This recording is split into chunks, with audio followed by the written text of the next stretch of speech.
मराठा आरक्षणासाठी मनोज जरांगेंच्या लढ्याला यश आल्यानंतर नाशिकच्या मनमाडमध्ये मराठा समाजाने जल्लोष केला। छत्रपती शिवाजी महाराज चौकात एकत्र येत मराठ्यांनी रांगोळी काढून फटाक्यांची आतषबाजी करत लाडू वाटत आनंदोत्सव साजरा केला। यावेळी जोरदार घोषणाबाजी करण्यात आली। परभणी शहरात ठिकठिकाणी आनंदोत्सव साजरा करण्यात आला। छत्रपती शिवाजी महाराज पुतळा परिसरात वाहन चालक मालक संघटनेने जल्लोष करत विजयाच्या जोरदार घोषणा दिल्या। मनसे अध्यक्ष राज ठाकरेंनी मनोज जरांगेंचं अभिनंदन केलं। सरकारने तुमच्या सगळ्या मागण्या मान्य केल्यात, आता फक्त आरक्षण मिळायचं बाकी आहे। ते कधी मिळणार हे पण एकदा मुख्यमंत्र्यांना विचारा, म्हणजे आपल्या मराठा बांधवांना भगिनींनाही खरी परिस्थिती समजेल। लोकसभा निवडणुकीआधी पारदर्शकता येईल ही अपेक्षा, असं राज ठाकरेंनी म्हटलंय।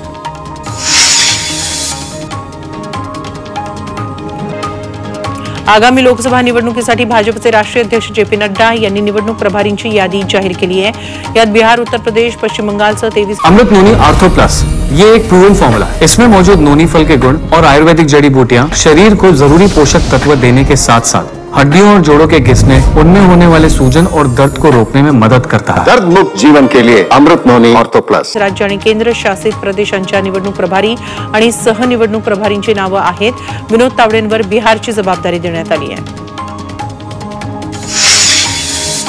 मनसे अध्यक्ष राज ठाकरेंवर गुणरत्न सदावर्तेंनी टीका केली आहे। राज ठाकरेंचं कर्तृत्व काय, त्यांनी टोल नाक्यावर किती पैसे मोजलेत अशी टीका त्यांनी केली आहे। तर सदावर्ते हा मूर्खांच्या नंदनवनात फिरणारा माणूस असल्याचा पलटवार मनसेनं केला आहे।